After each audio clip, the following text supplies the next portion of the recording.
नमस्कार।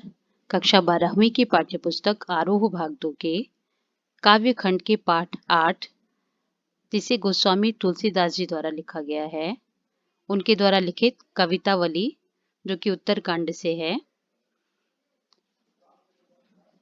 कवित्त छंद में उन्होंने उस समय की स्वाभाविक सामाजिक स्थिति का चित्रण किया है।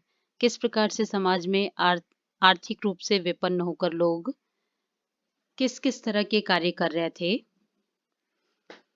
किसबी किसान कुल बनिक भिखारी भाट, यानी किसानों का समूह, किसान वर्ग, बनिक यानी व्यवसायी, भिखारी भीख मांगकर जीवन यापन करने वाले, भाट भाट यानी चारण, जो कि एक तरह से दरबार में, राजाओं के दरबार में उनके प्रशंसा के गीत गाते थे। ये सभी व्यवसाय, किसबी यानी धंधा व्यवसाय, चाकर नौकर, चपल नट जो कि तरह तरह के करतब दिखा करके, चपल यानी चंचल, चोर चार चेटकी, चोरी करके अपना जीवन यापन करने वाले, नौकर चाकर यानी घरेलू नौकर, और लोगों के मनोरंजन का कार्य करने वाले, सभी अपने पेट की आग को शांत करने के लिए ये सारे कार्य करते थे। और पेट को ही आधार मान करके लोग पढ़ाई करते थे, गुण गढ़त, तरह तरह के नए कार्य सीखते थे, नए नए गुणों का विस्तार करते थे। चढ़त गिरी, गिरी यानी पर्वत पर चढ़ जाते थे। अटत गहन गन, गहन गन यानी घने जंगलों में घूमते रहते थे। आहन अखेटकी यानी दिन रात शिकार करते रहते थे। ये तरह तरह के कार्य केवल पेट की आग को शांत करने के लिए लोग करते थे। यहाँ तक कि वो इस बात का भी विचार नहीं करते थे कि उनके द्वारा किया गया कार्य ऊंचे नीचे कर्म, यानी ऊंचे नीचे अच्छे बुरे कार्य करते थे। धर्म अधर्म करी, धर्म और अधर्म का भी विचार नहीं करते थे। और यदि पेट की ज्वाला उनकी शांत नहीं होती थी तो वो पेट ही को पचत, पेट के ही कारण बेचत बेटा बेटकी, यहाँ तक कि अपने बेटे और बेटी को भी बेच देते थे। यानी उस समय की जो आर्थिक स्थिति थी बहुत ही दयनीय थी।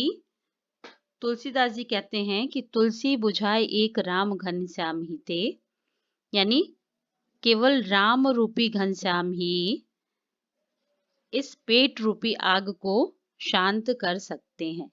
राम घनश्याम, इसमें रूपक अलंकार का प्रयोग किया गया है। राम रूपी घनश्याम, घनश्याम यानी बादल। आग बड़वागिते, बड़ी है आग पेट के, यानी बड़वाग्नि से भी बढ़ करके पेट की आग है।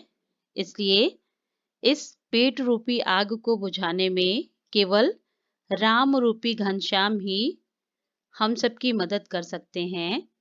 इस प्रकार से तुलसीदास जी एकमात्र राम रूपी घनश्याम की उपासना के लिए ही लोगों को प्रेरित कर रहे हैं। अब इनके द्वारा लिखित दूसरा कवित्त।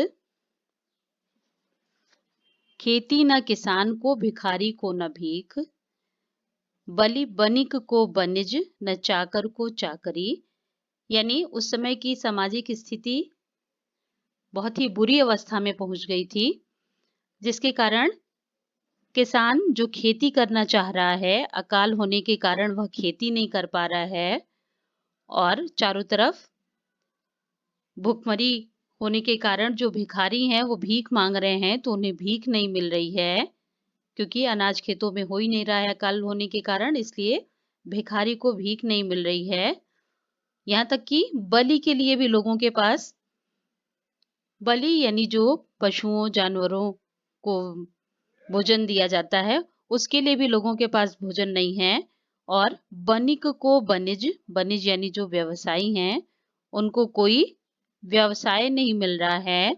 न चाकर को चाकरी, और जो घरेलू नौकर हैं उनको जो सेवा का कार्य करते हैं उनको नौकरी नहीं मिल रही है।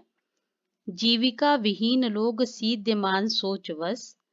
जीविका विहीन यानी अपने जीवन को चलाने के लिए जो कार्य करते हैं उसे यानी जीविकोपार्जन का उन्हें कोई साधन नहीं मिल रहा है, इसलिए सीध्यमान सोच बस सभी लोग सोचने के लिए विवश हो गए हैं, सब परेशान हैं, सोच विचार कर रहे हैं और कहे एक एक अंसो एक दूसरे से कह रहे हैं कि कहाँ जाए का करी, हम कहाँ जाएं और क्या करें। एक दूसरे से ये प्रश्न कर रहे हैं क्योंकि उन्हें जो कार्य वो करना चाह रहे हैं वो करने के लिए कोई साधन नहीं मिल रहा है। वेदहु पुराण कही लोकहु विलोकियत यानी वेदों और पुराणों में कही गई बातें और लोक में प्रचलित सब सारी बातों को समझने के पश्चात, उन्हें देखने के पश्चात साकरे सबय पे राम रावरे कृपा करी यानी जब जब संसार ऐसी बुरी स्थिति में पड़ा है तो केवल रावरे कृपा करी, राम यानी रामचंद्र जी ही हम सब पर कृपा करते हैं और दारिद्र दशानन यानी दरिद्रता रूपी दशानन यानी रावण, इसमें भी रूपक अलंकार है। दारिद्र दशानन यानी दरिद्रता रूपी रावण को दबाए दुनी दीन बंधु, दीन बंधु अर्थात दीनों पर कृपा करने वाले, दीनों के पीड़ितों के बंधु, पीड़ितों के भाई अर्थात रामचंद्र जी दरिद्रता रूपी दशानन को नष्ट करके उसे दबा करके दुरित दहन देखी तुलसी हाहा करी।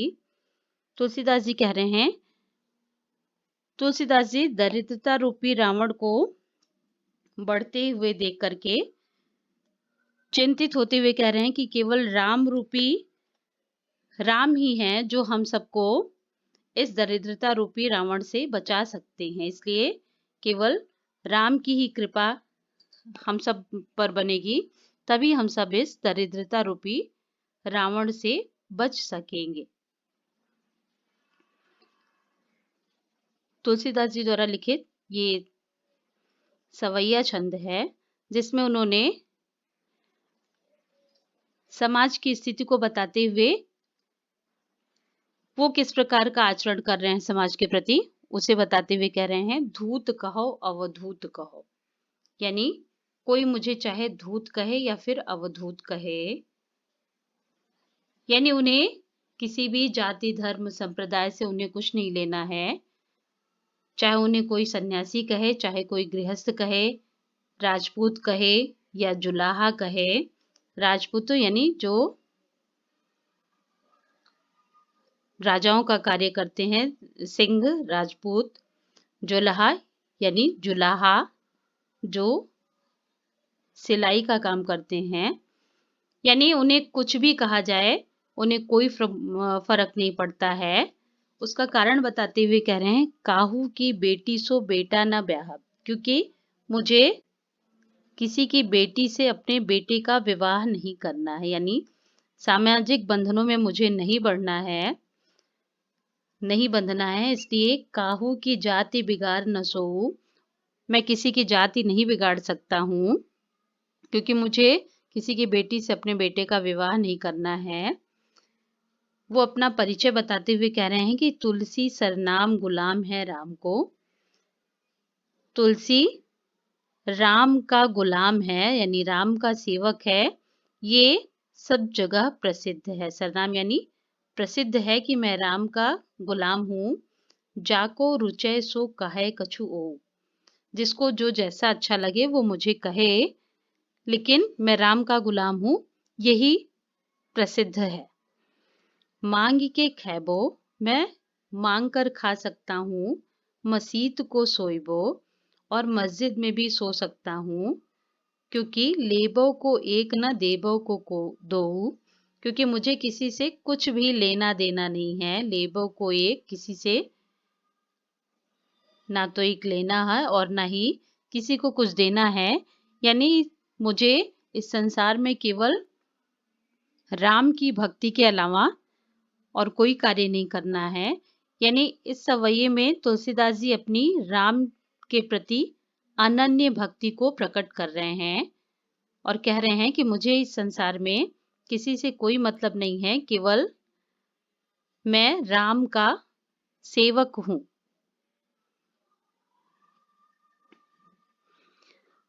और अब हम लोग अगली वीडियो में तुलसीदास जी द्वारा लिखित लक्ष्मण मूर्छा और राम का विलाप, इसका भावार्थ काव्य सौंदर्य सहित पढ़ेंगे।